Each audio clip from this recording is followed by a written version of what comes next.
त्रेतायुग में राजा दशरथ के यहाँ भगवान विष्णु के 7वें अवतार श्री राम का जन्म हुआ था। श्री राम और सीता के विवाह के कुछ दिन बाद दशरथ उन्हें राजा बनाने की घोषणा कर चुके थे।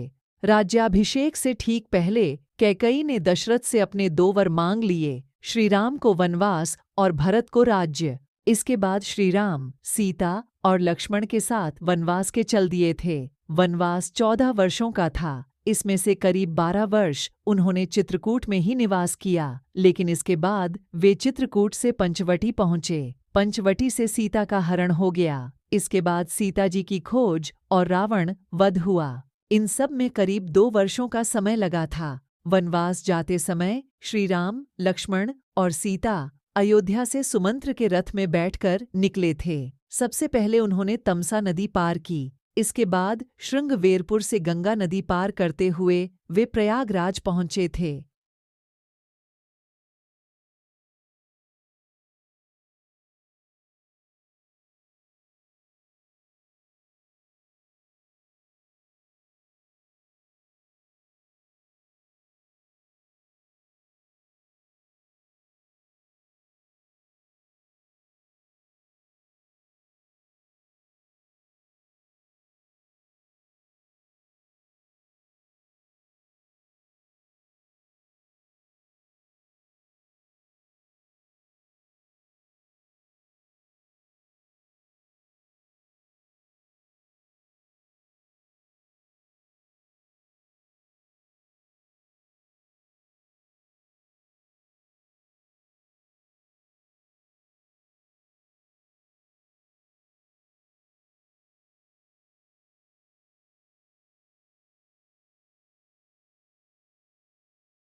प्रयागराज से आगे बढ़ते हुए वे यमुना नदी पार करते हुए वाल्मीकि आश्रम पहुँचे। इसके बाद वे चित्रकूट पहुँचे थे। अयोध्या से चित्रकूट की दूरी करीब 270 किमी है।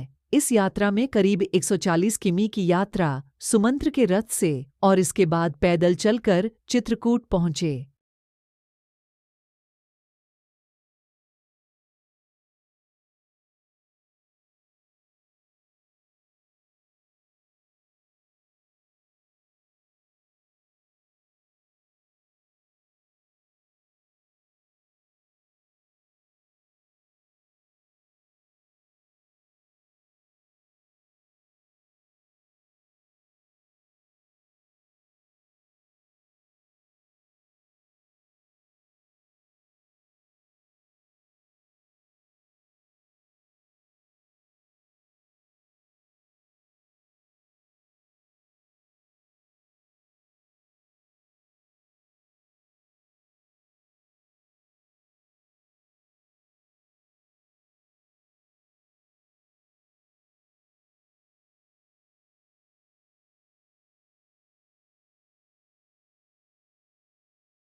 त्रेतायुग में राजा दशरथ से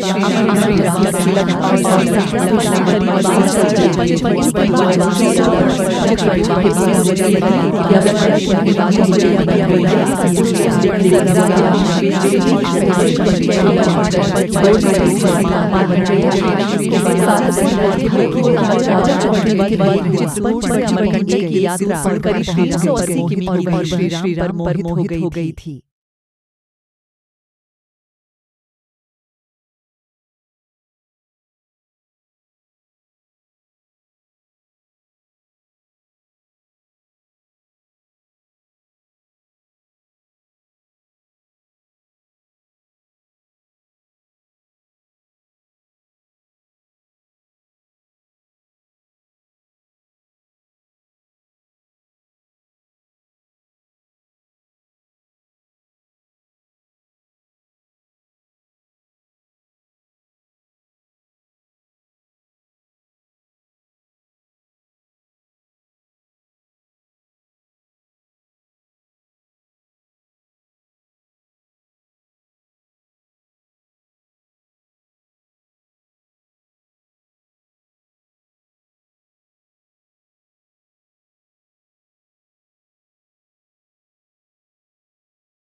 श्री उस राम त्रेता युग लक्ष्मण में राजा राजा दशरथ दशरथ के के करीब करीब 380 किमी और वह श्री राम पर नदी पार करते हुए वे प्रयागराज पहुंचे थे।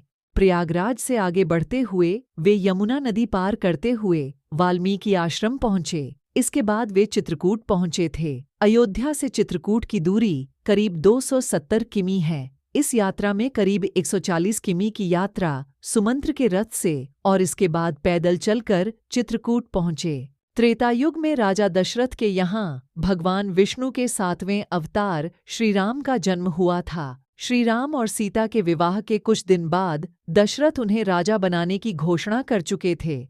राज्याभिषेक से ठीक पहले कैकेयी ने दशरथ से अपने 2 वर मांग लिए, श्री राम को वनवास और भरत को राज्य। इसके बाद श्री राम, सीता और लक्ष्मण के साथ वनवास के चल दिए थे। वनवास 14 वर्षों का था। इसमें से करीब 12 वर्ष उन्होंने चित्रकूट में ही निवास किया, लेकिन इसके बाद वे चित्रकूट से पंचवटी पहुंचे। पंचवटी से सीता का हरण हो गया। इसके बाद सीता जी की खोज और रावण वध हुआ।